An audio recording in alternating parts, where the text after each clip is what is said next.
Recording is on. Muy buenas tardes, mi nombre es Gustavo Andrés Ortega Valencia. Voy a hablar sobre la evidencia 34, que es la cual es un video explicativo y les voy a compartir pantalla sobre la diapositiva. Yo pertenezco a la ficha 333 61 62 52, perdón, a la cual vamos a hablar sobre diversos temas y el primer tema que voy a hablar sería sobre la conservación de la energía. Un momentico, yo creo que ya me pueden ver listo, sí. La conservación de la energía es una rama de la física, qué pena, un momento. Sí, es una rama de la física a la cual y también es uno de los principios más importantes, a la cual establece que la energía no se crea ni se destruye, sino solamente se transforma de una forma a otra. Este principio tiene una gran importancia en la ciencia y en la ingeniería, ya que permite diseñar máquinas más eficientes y comprender el comportamiento de diferentes sistemas físicos. Un ejemplo cotidiano se puede tomar, por ejemplo, el ejemplo de la pelota. Una pelota en reposo posee energía potencial, pero no posee energía cinética. Ya cuando se le aplica una fuerza y genera movimiento en la pelota, esa pelota ya pasa a poseer otra energía, a transformarse, a tener energía potencial y cinética, y ya cuando comienza a detenerse, ya posee menos energía potencial y más energía cinética. Este tema de la conservación de la energía se aplica para muchísimas ramas de la física, como la termodinámica, el electromagnetismo y también en las oscilaciones y ondas, que esos son los siguientes temas que voy a hablar. El otro tema que voy a hablar es sobre la termodinámica. La termodinámica es el estudio bueno, estudia el calor y la temperatura y las transformaciones de la energía térmica. Estas áreas analizan cómo la energía puede transferirse de un cuerpo a otro y cómo influye en el comportamiento de esa transformación el comportamiento de la materia. La termodinámica está presente tanto en muchos procesos cotidianos, desde hervir agua, el motor de un vehículo, la nevera, también se encuentran en los aires acondicionados, incluso en la naturaleza, incluso en la naturaleza. Pero la termodinámica se basa en tres, vamos a decir, tres leyes fundamentales que son de la termodinámica. Bueno, tiene una cuarta ley, pero es una ley muy básica dentro de ese tema, dentro de la termodinámica. La ley cero se llama el equilibrio térmico, es donde indica que si un cuerpo A está en equilibrio térmico con un cuerpo B y ese cuerpo B está en equilibrio térmico con un cuerpo C, entonces el cuerpo A y el C están en equilibrio térmico. Los tres cuerpos están en equilibrio térmico. Em, Se le dice, o esta ley es anunciada después que se anunció la primera ley y la segunda ley, pero es tan básica que tuvieron que ponerle la ley cero. Pero este define la temperatura y explica cómo funcionan los termómetros, por ejemplo. O se puede poner en práctica un vaso de agua tibia, se le coloca hielo y el hielo y el agua tibia o caliente va a absorber el frío del hielo y bueno, se va a comenzar a reducir, va a comenzar a reducir el calor, y tanto el hielo como el agua deben de quedar en la misma temperatura, y ahí es donde se consigue ese equilibrio térmico. La otra ley sería la primera ley, que sería la ley de la conservación. Esta ley indica, un momentico, que necesito verificar que si estoy grabando, sí. Listo, qué pena. La primera ley indica que la energía no se crea ni se destruye, sino se transforma. Se llama la primera ley de la conservación de la energía. El cambio en la energía interna de un sistema es igual al calor neto entregado a menos trabajo realizado por un sistema. Se puede poner como en práctica este ejemplo de la conservación, por ejemplo, el motor de un vehículo. La energía química, que sería la gasolina, se comienza a quemar y, y parte de ese calor empuja los pistones haciendo que el coche avance y el resto del calor calienta el motor. Existe también la segunda ley que es la entropía y la dirección del calor. Pues el calor fluye de manera espontánea únicamente donde los cuerpos calientes hacia los cuerpos fríos. Además, en cualquier proceso cerrado, la entropía o el desorden de la universo siempre aumenta. Pues esta ley impone dos aspectos muy fundamentales, que se llama el frío no se contagia, es el calor el que se mueve hacia donde hay menos energía térmica.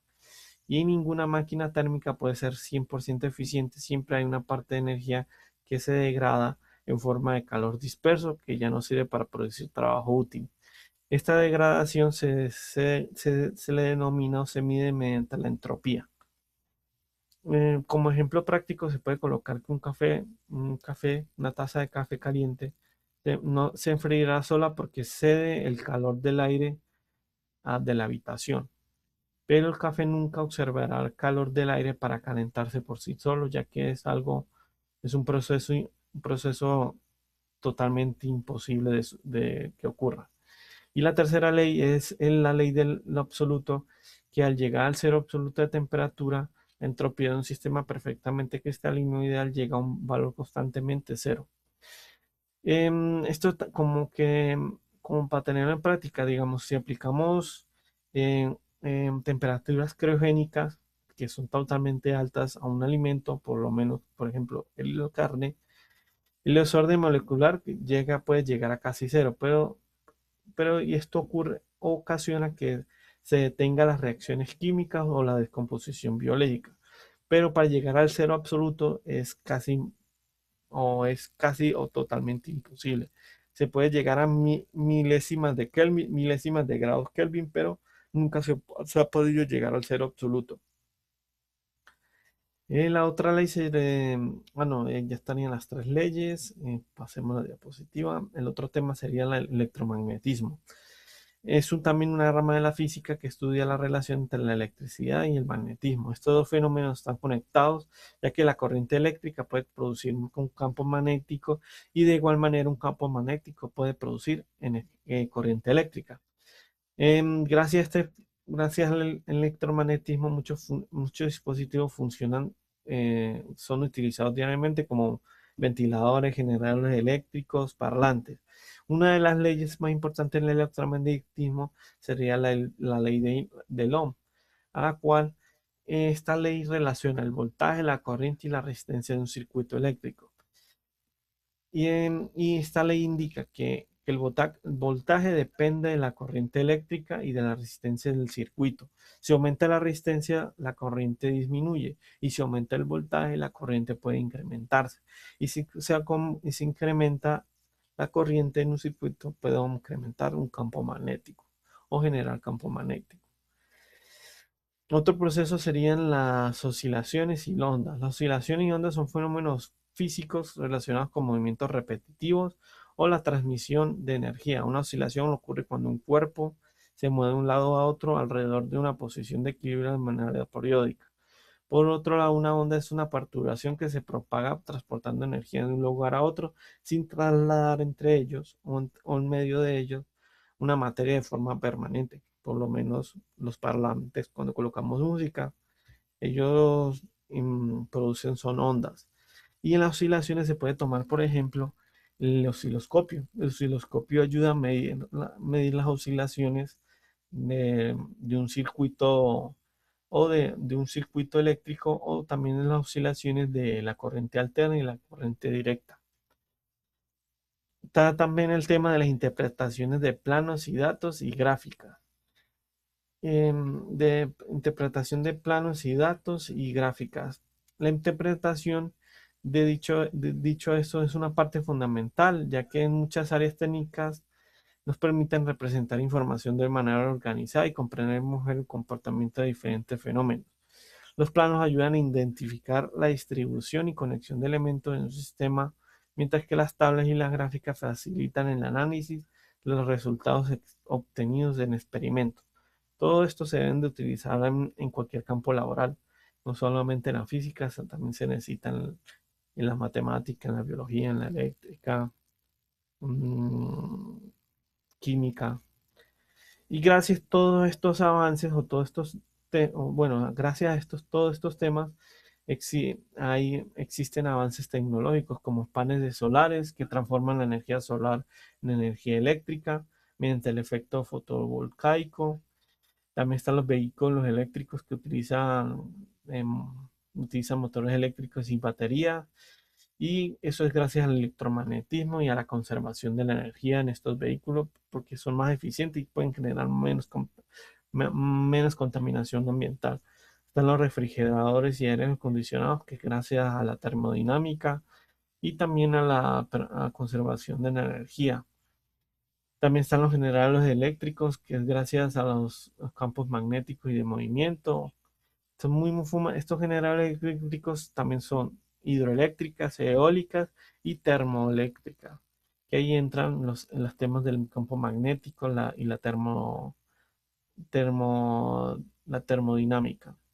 Están las turbinas eólicas que están dentro de los generadores eléctricos que aprovechan la energía cinética del aire para producir electricidad. Y también está la energía mecánica en energía eléctrica mediante principios electromagnéticos. Está el Internet y las telecomunicaciones o también los microondas y fibras ópticas que utilizan ondas electromagnéticas y este avance nos permite transmitir o enviar información a grandes distancias de manera rápida y eficiente.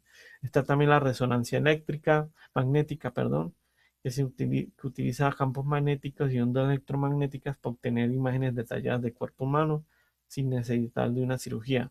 También los trenes de levitación magnética, que son los tren balas, que utilizan fuerzas electromagnéticas para permanecer suspendidos sobre las vías, disminuir la fricción y aumentar la velocidad, aumentar más la velocidad o conseguir velocidades muy altas. Y están también los hornos microondas que utilizan las ondas electromagnéticas para hacer vibrar las moléculas de agua en los alimentos y generando calor y permitiendo calentarlos rápidamente. Eso sería todo. Muchísimas gracias.